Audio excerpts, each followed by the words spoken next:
ನಮಸ್ಕಾರ.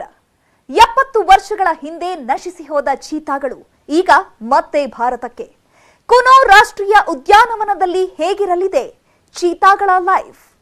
Jet speed ಅಲ್ಲಿ ಓಡೋ ಚೀತಾಗಳಿಗೆ ಸಾಕಾಗುತ್ತಾ ಈ ಫಾರೆಸ್ಟ್?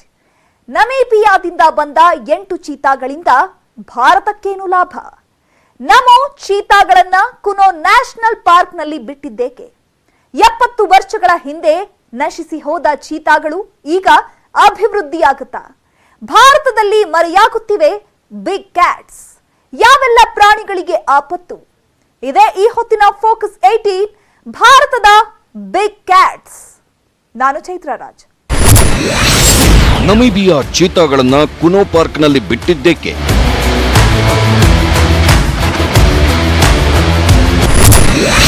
ಎಪ್ಪತ್ತು ವರ್ಷಗಳ ಹಿಂದೆ ನಶಿಸಿ ಹೋದ ಸಂತತಿ ಈಗ ಅಭಿವೃದ್ಧಿ ಆಗುತ್ತಾ?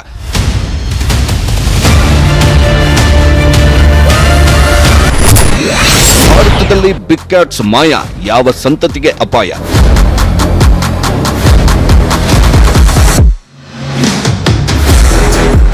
ಹೌದು, ಕೆಲವು ದಿನಗಳಿಂದ ಭಾರತದಲ್ಲೇ ಚೀತಾಗಳದ್ದೇ ಸದ್ದು. ಯಾಕಂದ್ರೆ 70 ವರ್ಷಗಳ ಹಿಂದೆ ನಶಿಸಿ ಹೋಗಿದ್ದ ಚೀತಾಗಳು ಈಗ ಭಾರತಕ್ಕೆ ಬಂದಿವೆ. ಇನ್ನೂ ಇವೇನು ಅಷ್ಟು ಸುಲಭವಾಗಿ ಬಂದಿಲ್ಲ, ರಾಜವೈಭೋಗದಲ್ಲಿ ಬಂದಿಳಿದಿವೆ. 8 ಚೀತಾಗಳನ್ನ ವಿಶೇಷ ವಿಮಾನದಲ್ಲಿ ಭಾರತಕ್ಕೆ ಕರೆಸಿಕೊಳ್ಳಲಾಗಿದೆ. ಚೀತಾಗಳನ್ನು ಹೊತ್ತೊಯ್ದ ವಿಶೇಷ ವಿಮಾನ ನಮೀಬಿಯಾದ ರಾಜಧಾನಿಯಿಂದ ಸುಮಾರು 10 ಗಂಟೆಗಳ ಪ್ರಯಾಣ ಬೆಳೆಸಿ ಭಾರತಕ್ಕೆ ಬಂದಿಳಿದಿವೆ. ವಿಶೇಷ ಮರದ ಪೆಟ್ಟಿಗೆಗಳನ್ನ ಬೋಯಿಂಗ್ ವಿಮಾನದಲ್ಲಿಟ್ಟು ಚೀತಾಗಳನ್ನು ಸಾಗಿಸಲಾಗಿದೆ. ನಮೀಬಿಯಾದಿಂದ 8 ಆಫ್ರಿಕನ್ ಚೀತಾಗಳು ಮಧ್ಯಪ್ರದೇಶಕ್ಕೆ ಕುನೋ ರಾಷ್ಟ್ರೀಯ ಉದ್ಯಾನವನಕ್ಕೆ ಬಂದಿಳಿದಿವೆ. 4 ರಿಂದ 6 ವರ್ಷ ವಯಸ್ಸಿನ 5 ಹೆಣ್ಣು ಮತ್ತು 3 ಗಂಡು ಚೀತಾಗಳನ್ನು ಕರೆತರಲಾಗಿದೆ. ಚೀತಾವನ್ನು ಒಂದು ಖಂಡದಿಂದ ಮತ್ತೊಂದು ಖಂಡಕ್ಕೆ ವಿಮಾನದ ಮೂಲಕ ಸಾಗಿಸಿರುವುದು ವಿಶ್ವದಲ್ಲೇ ಮೊದಲು. ಎಲ್ಲ ಕಾರಣಗಳಿಂದ ಭಾರತ ಈಗ ಹೊಸ ಇತಿಹಾಸ ಸೃಷ್ಟಿಸಿದೆ.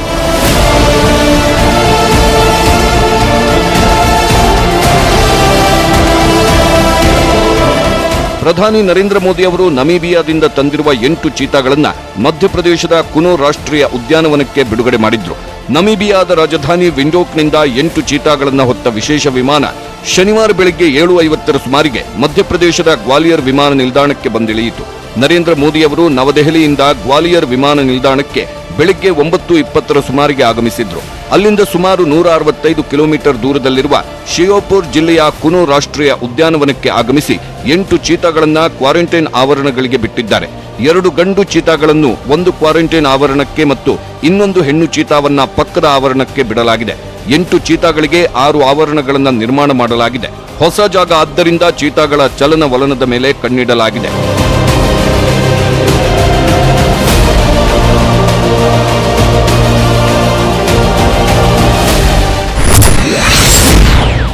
ಚೀತಾಗಳು ವಿಶ್ವದಲ್ಲೇ ಯಾವ ಪ್ರಾಣಿಯೂ ಓಡದಷ್ಟು ವೇಗವಾಗಿ ಓಡುತ್ತವೆ. ಇದು ಫೆಲಿಡೆ ಎಂಬ ಬೆಕ್ಕಿನ ಜಾತಿಗೆ ಸೇರಿದ ವಿಶೇಷ ಪ್ರಾಣಿಯಾಗಿದೆ. ಇನ್ನು ಇದು ಚೀನಾದ ಅಸಿನೋನಿಕ್ಸ್ ವಂಶವಾಹಿನಿಯಲ್ಲಿ ಬದುಕುಳಿದ ಏಕೈಕ ತಳಿ ಅಂತಲೂ ಹೇಳಲಾಗುತ್ತದೆ. ಇದು ಗಂಟೆಗೆ 120 ರಿಂದ 150 ಕಿಲೋಮೀಟರ್ ವೇಗದಲ್ಲಿ ಓಡುವ ಸಾಮರ್ಥ್ಯವನ್ನ ಹೊಂದಿದೆ. ಅಲ್ಲದೆ ಆರಂಭದ 3 ನಿಮಿಷಗಳಲ್ಲಿ ತನ್ನ ವೇಗವನ್ನ 120 ಕಿಲೋಮೀಟರ್ಗೆ ಹೆಚ್ಚಿಸಿಕೊಳ್ಳುವ ಸಾಮರ್ಥ್ಯವನ್ನೂ ಹೊಂದಿದೆ. ಇನ್ನು ಈ ಆಫ್ರಿಕನ್ ಚೀತಾಗಳು 6ಕ್ಕೂ ಹೆಚ್ಚು ಉಪಜಾತಿಗಳನ್ನು ಹೊಂದಿವೆ ಅಂತ ಹೇಳಲಾಗುತ್ತೆ. ಚೀತಾಗಳು ದೊಡ್ಡ ಬೆಕ್ಕಿನ ಜಾತಿಯಲ್ಲಿರುವ ಅತಿ ಚಿಕ್ಕ ಪ್ರಾಣಿಗಳಂತೆ. ಆದರೆ ಇವು ಹೆಚ್ಚು ಸಾಮರ್ಥ್ಯ ಹೊಂದಿದ್ದು ಮರೆಯಲ್ಲಿ ನಿಂತು ಹೊಂಚು ಹಾಕಿ ಬೇಟೆಯಾಡುವುದಕ್ಕಿಂತ ಅಟ್ಟಾಡಿಸಿಕೊಂಡು ಬೇಟೆಯಾಡುವುದೇ ಹೆಚ್ಚು.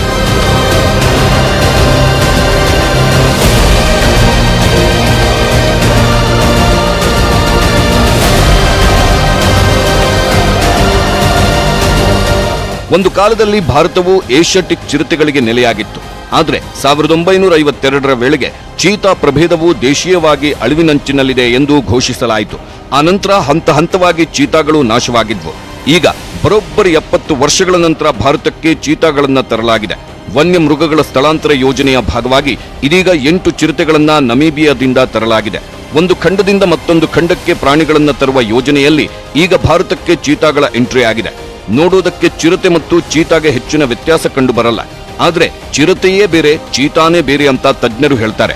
ಅಲ್ಲದೆ ಇವುಗಳ ನಡುವೆ ಗುರುತಿಸಬಹುದಾದ ವ್ಯತ್ಯಾಸಗಳೂ ಇವೆ. ಚೀತಾಗಳು ಮತ್ತು ಚಿರತೆಗಳು ನೋಡೋಕೆ ಒಂದೇ ತರ ಕಂಡರೂ ಇವುಗಳ ನಡುವೆ ಸಾಕಷ್ಟು ವ್ಯತ್ಯಾಸ ಇದೆ. ಗಾತ್ರದಲ್ಲಿ ಚಿರತೆಗಳು ದೊಡ್ಡದಾಗಿರುತ್ತೆ. ಚಿರತೆಗಳಿಗೆ ಹೋಲಿಸಿದ್ರೆ ಚೀತಾಗಳು ಗಾತ್ರದಲ್ಲಿ ಚಿಕ್ಕವು. ಚಿರತೆ 1 ಮೀಟರ್ ಉದ್ದ, 100 ಕೆಜಿ ತೂಕ ಇದ್ರೆ ಚೀತಾ ಮಾತ್ರ 0.9 ಮೀಟರ್ ಉದ್ದ ಮತ್ತು 72 ಕೆಜಿ ತೂಕ ಇರುತ್ತೆ. ಚಿರತೆಗಳು ಗಂಟೆಗೆ 56 ಕಿಲೋಮೀಟರ್ ವೇಗದಲ್ಲಿ ಓಡಿದ್ರೆ ಚೀತಾಗಳು ಅದರ ದುಪ್ಪಟ್ಟು ವೇಗದಲ್ಲಿ ಅಂದ್ರೆ ಗಂಟೆಗೆ 120 ಕಿಲೋಮೀಟರ್ ವೇಗದಲ್ಲಿ ಓಡುತ್ತವೆ. ಚಿರತೆಗಳು ಸೌತ್ ಆಫ್ರಿಕಾ, ಕೀನ್ಯಾ ಸೇರಿ ಎಲ್ಲ ದೇಶಗಳಲ್ಲೂ ಕಂಡುಬರುತ್ತವೆ. ಆದರೆ ಚೀತಾಗಳು ಉತ್ತರ ಆಫ್ರಿಕಾ, ಪೂರ್ವ ಆಫ್ರಿಕಾದಲ್ಲಿ ಮಾತ್ರ ಬದುಕಿ ಉಳಿದಿವೆ. ಚಿರತೆಗಳು ಬೇಟೆಗಾಗಿ ಹೊಂಚು ಹಾಕಿ ಕಾದು ಕೂರುತ್ತವೆ. ಆದರೆ ಚೀತಾಗಳು ಅಟ್ಟಾಡಿಸ್ಕೊಂಡು ಹೋಗಿ ಬೇಟೆಯಾಡುತ್ತವೆ. ಚಿರತೆ ಮತ್ತು ಚೀತಾಗಳು ಹೆಚ್ಚು ಕಡಿಮೆ ಒಂದೇ ರೀತಿ ಆಹಾರವನ್ನ ತಿನ್ನುತ್ತವೆ. ಸಹಜವಾಗಿ ಜಿಂಕೆ, ಮೊಲಗಳನ್ನ ಬೇಟೆಯಾಡುತ್ತವೆ. ಚಿರತೆಗಳು ದಟ್ಟವಾದ ಅರಣ್ಯ ಪ್ರದೇಶಗಳಲ್ಲಿ ವಾಸಿಸಿದ್ರೆ ಚೀತಾಗಳು ಸಮತಟ್ಟಾದ ಸವನ್ನಾ ಭೂಪ್ರದೇಶಗಳಲ್ಲಿ ವಾಸ ಮಾಡುತ್ತವೆ. ಚಿರತೆಗಳು ಭಾರತ ಸೇರಿ ಎಲ್ಲಾ ದೇಶಗಳಲ್ಲೂ ಕಾಣಿಸುತ್ತವೆ. ಆದರೆ ಚೀತಾಗಳು ಆಫ್ರಿಕಾ ದೇಶಗಳಲ್ಲಿ ಮಾತ್ರ ಇದ್ದು ಅದರಲ್ಲೂ ಕೇವಲ 10,000 ಚೀತಾಗಳಿವೆ.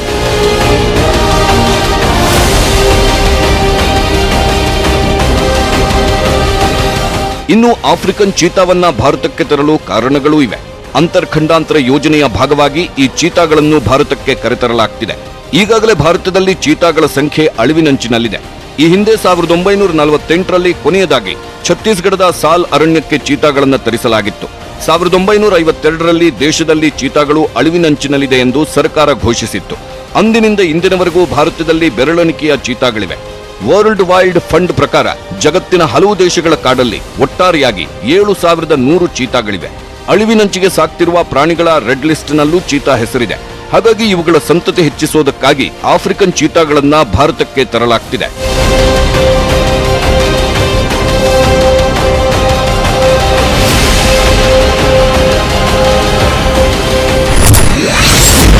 ವರ್ಷಗಳ ನಂತರ ಭಾರತಕ್ಕೆ ಚೀತಾಗಳನ್ನ ತರಿಸಿದ್ದೇಕೆ?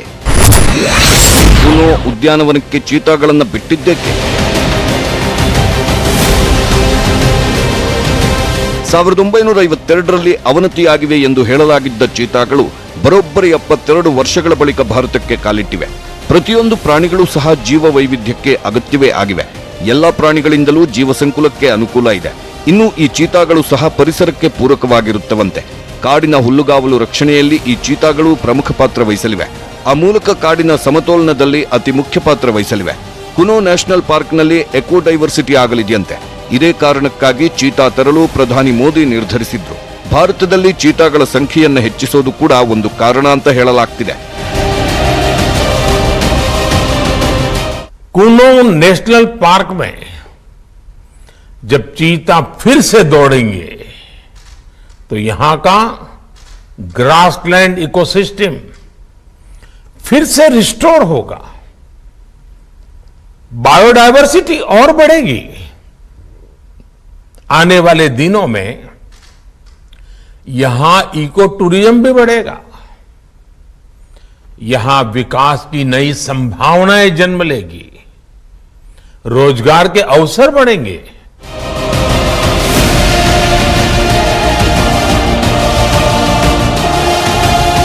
ಹೌದು, ಭಾರತದ ಭೌಗೋಳಿಕ ಪ್ರದೇಶ ಅರಣ್ಯಗಳು ಈಗ ಸಾಕಷ್ಟು ಅಭಿವೃದ್ಧಿಯಾಗಿವೆ. 2014ರಲ್ಲಿ ದೇಶದ ಭೌಗೋಳಿಕ ಪ್ರದೇಶದ 4.90% ಸಂರಕ್ಷಿತ ಅರಣ್ಯ ಪ್ರದೇಶಗಳ ವ್ಯಾಪ್ತಿ ಈಗ 5.03% ಏರಿದೆ. ಅಂದ್ರೆ ಇದು 1,61,081 ಚದರ ಕಿಲೋಮೀಟರ್ ವಿಸ್ತೀರ್ಣವನ್ನ ಹೆಚ್ಚಿಸಿಕೊಂಡಿದೆ. ಕಳೆದ 4 ವರ್ಷಗಳಲ್ಲಿ ಅರಣ್ಯ ಮತ್ತು ಮರಗಳ ವ್ಯಾಪ್ತಿಯು 16,000 ಚದರ ಕಿಲೋಮೀಟರ್ಗಳಷ್ಟು ಹೆಚ್ಚಾಗಿದೆ. ಅರಣ್ಯ ಪ್ರದೇಶವು ನಿರಂತರವಾಗಿ ಹೆಚ್ಚುತ್ತಿರುವ ವಿಶ್ವದ ಕೆಲವೇ ದೇಶಗಳಲ್ಲಿ ಭಾರತವೂ ಸೇರಿದೆ. ಭಾರತದ 18 ರಾಜ್ಯಗಳಲ್ಲಿ ಸುಮಾರು 75,000 ಚದರ ಕಿಲೋಮೀಟರ್ ಪ್ರದೇಶವನ್ನು ಹೊಂದಿರುವ 52 ಹುಲಿ ಸಂರಕ್ಷಿತ ಪ್ರದೇಶಗಳಿವೆ. ಭಾರತವು 2018ರಲ್ಲಿ ಹುಲಿ ಸಂಖ್ಯೆಯನ್ನ ದ್ವಿಗುಣಗೊಳಿಸುವ ಗುರಿಯನ್ನ ಹೊಂದಿತ್ತು. ಅದರಂತೆ 2022ರಲ್ಲಿ ಅಂದ್ರೆ 4 ವರ್ಷ ಮುಂಚಿತವಾಗಿಯೇ ಸಾಧಿಸಿದೆ. ಭಾರತದಲ್ಲಿ ಹುಲಿಗಳ ಸಂಖ್ಯೆ 2014ರಲ್ಲಿ 2,226 ಇದ್ದದ್ದು 2018ರಲ್ಲಿ 2,967ಕ್ಕೆ ಏರಿದೆ.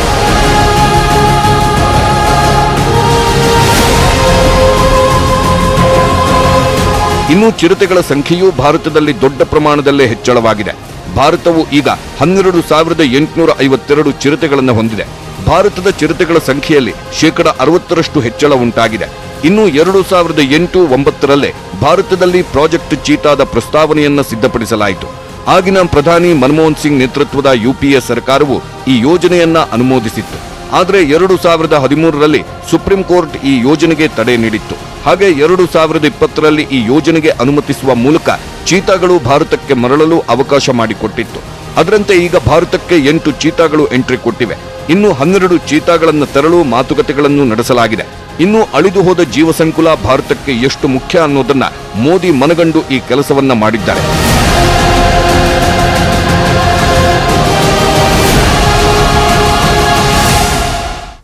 आज आजादी के अमृत काल में अब देश नई ऊर्जा के साथ चीतों के पुनर्वास के लिए जुट गया है. अमृत में तो वो सामर्थ्य होता है जो मृत को भी पुनर्जीवित कर देता है. मुझे खुशी है कि आजादी के अमृत काल में कर्तव्य और विश्वास का ये अमृत हमारी विरासत को, हमारी धरोहरों को और अब चीतों को भी भारत की धरती पर पुनर्जीवित कर रहा है. इसके पीछे हमारी वर्षों की मेहनत है.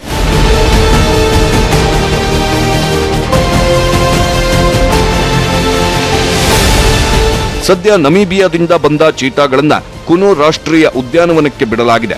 ಭಾರತದಲ್ಲಿ ಈಗಾಗಲೇ ಇದ್ದು ಅವನತಿ ಹೊಂದಿದ ಕಾರಣ ಈ ಚಿರತೆಗಳನ್ನು ಎಲ್ಲಿ ಬಿಡಬೇಕು, ಇವಕ್ಕೆ ಎಲ್ಲಿ ಸುರಕ್ಷಿತ ಪ್ರದೇಶ ಅನ್ನೋ ಪ್ರಶ್ನೆ ಉದ್ಭವವಾಗಿತ್ತು. ಈ ಹಿಂದೆಯೂ ಚೀತಾಗಳನ್ನ ಭಾರತಕ್ಕೆ ತರಬೇಕು ಎಂದುಕೊಂಡಾಗ ಇವುಗಳನ್ನ ಎಲ್ಲಿ ಇಡಬೇಕು ಎಂಬ ವಿಷಯ ಚರ್ಚೆಯಾಗಿತ್ತು. ಕೊನೆಗೆ ಈ ಚೀತಾಗಳಿಗೆ ಕುನೋ ರಾಷ್ಟ್ರೀಯ ಉದ್ಯಾನವನ ಸುರಕ್ಷಿತ ಪ್ರದೇಶ ಅಂತ ಡಿಸೈಡ್ ಮಾಡಲಾಗಿದೆ.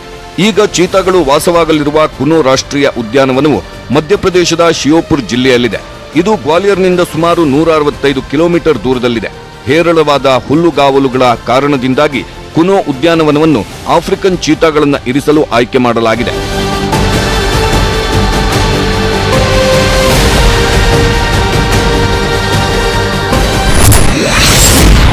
ಕುನೋ ರಾಷ್ಟ್ರೀಯ ಉದ್ಯಾನವನ ಮಧ್ಯಪ್ರದೇಶದ ಶಿಯೋಪುರ್ ಜಿಲ್ಲೆಯಲ್ಲಿದೆ. ಇದು ಅವನತಿಯತ್ತ ಸಾಗುತ್ತಿರುವ ಪ್ರಾಣಿಗಳಿಗೆ ವಾಸಸ್ಥಾನವಾಗಿದೆ. ಅಲ್ಲದೆ ಇದು ಭಾರತದಲ್ಲಿರುವ ಅತ್ಯಂತ ದೊಡ್ಡ ವನ್ಯಧಾಮಗಳಲ್ಲೊಂದು. ಬರೋಬ್ಬರಿ 748 ಕಿಲೋಮೀಟರ್ ವ್ಯಾಪ್ತಿಯಲ್ಲಿ ಈ ಅರಣ್ಯ ಪ್ರದೇಶ ಇದೆ. 1879ರಲ್ಲಿ ಇದನ್ನು ಮೀಸಲು ಅರಣ್ಯ ಪ್ರದೇಶ ಎಂದು ಗುರುತಿಸಲಾಗಿತ್ತು. ಆನಂತರ 1955ರಲ್ಲಿ ರಾಷ್ಟ್ರೀಯ ಉದ್ಯಾನವನ ಅಂತ ಘೋಷಣೆ ಮಾಡಲಾಗಿದೆ. ಇಲ್ಲಿ ರಾಯಲ್ ಬೆಂಗಾಲ್ ಟೈಗರ್, ಚಿರತೆ, ಕಾಡುಹಂದಿ, ಜಿಂಕೆ ಸೇರಿದಂತೆ ವಿವಿಧ ರೀತಿಯ ಪ್ರಾಣಿಗಳಿವೆ. ಸುಮಾರು 300ಕ್ಕೂ ಹೆಚ್ಚು ವಿಧದ ಪಕ್ಷಿಗಳು ಈ ಕಾಡಿನಲ್ಲಿವೆ.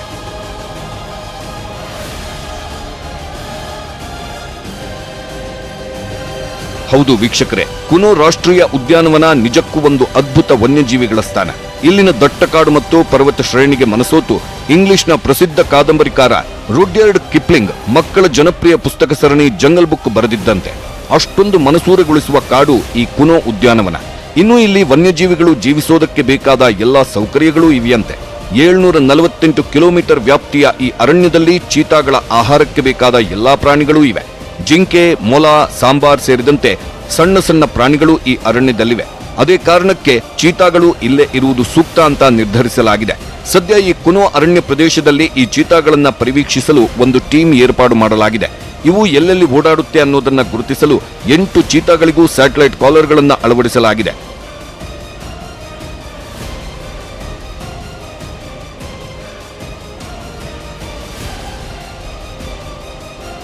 ಇನ್ನು ಭಾರತದಲ್ಲಿ ಈ ಚೀತಾಗಳು ಕಣ್ಮರೆಯಾಗಲು ಹಲವು ಕಾರಣಗಳು ಇರಬಹುದು ಅಂತ ಹೇಳಲಾಗುತ್ತಿದೆ. ವಾತಾವರಣದ ಮಾರ್ಪಾಡು, ಆಹಾರದ ಕೊರತೆಯೂ ಕಾರಣವಾಗಿರಬಹುದು. ಅಲ್ಲದೆ ವಲಸಿಗರು, ಕುರಿಗಾಹಿಗಳು ಸುಮಾರು 200ಕ್ಕೂ ಹೆಚ್ಚು ಚೀತಾಗಳನ್ನು ಕೊಂದು ಹಾಕಿದ್ರು ಅಂತ ಹೇಳಲಾಗುತ್ತೆ. ಇನ್ನು ಕೆಲವನ್ನ ಗ್ರಾಮಸ್ಥರೇ ಬೇಟೆಯಾಡಿ ಸಾಯಿಸಿದ ಉದಾಹರಣೆಗಳಿವೆ. ಭಾರತ ಸ್ವಾತಂತ್ರ್ಯ ಪಡೆದ ನಂತರ ಇಲ್ಲಿ ಕಣ್ಮರೆಯಾದ ದೊಡ್ಡ ಜೀವಿ ಚೀತಾ ಮಾತ್ರ.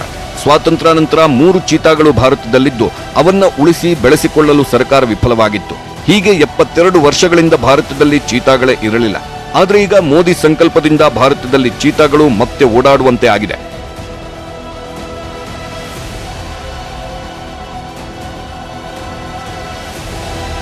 ಇನ್ನು ಭಾರತವು ಈ ವರ್ಷ ಒಟ್ಟು 20 ಆಫ್ರಿಕನ್ ಚೀತಾಗಳನ್ನು ಸ್ವೀಕರಿಸಬೇಕಿತ್ತು. ಅವುಗಳಲ್ಲಿ 8 ಚೀತಾಗಳು ನಮೀಬಿಯಾದಿಂದ ಆಗಮಿಸಿದ್ದು, ಇನ್ನೂ 12 ಚೀತಾಗಳು ದಕ್ಷಿಣ ಆಫ್ರಿಕಾದಿಂದ ಆಗಮಿಸಬೇಕಾಗಿದೆ. ಪರಿಸರ ಸಚಿವಾಲಯದ ಅಧಿಕಾರಿಗಳು ದಕ್ಷಿಣ ಆಫ್ರಿಕಾದ ಚೀತಾಗಳನ್ನು ತರಲು ಭಾರತದ ಕಡೆಯಿಂದ ಎಲ್ಲಾ ಪ್ರೋಟೋಕಾಲ್ಗಳನ್ನು ಪೂರ್ಣಗೊಳಿಸಿದ್ದಾರೆ. ಆದರೆ ದಕ್ಷಿಣ ಆಫ್ರಿಕಾದಿಂದ ಒಪ್ಪಿಗೆಗಾಗಿ ಸರ್ಕಾರ ಇನ್ನೂ ಕಾಯುತ್ತಿದೆ. ಒಮ್ಮೆ ಅನುಮತಿ ಸಿಕ್ಕರೆ ಇನ್ನೂ 12 ಚೀತಾಗಳು ಭಾರತಕ್ಕೆ ಆಗಮಿಸಲಿವೆ. ಈ ಬಾರಿ ಚೀತಾಗಳ ಸಂಖ್ಯೆಯನ್ನ ಹೆಚ್ಚಿಸಿ ತೋರಿಸುತ್ತೇವೆ ಅಂತ ಪರಿಸರ ತಜ್ಞರು ಹೇಳಿದ್ದಾರೆ.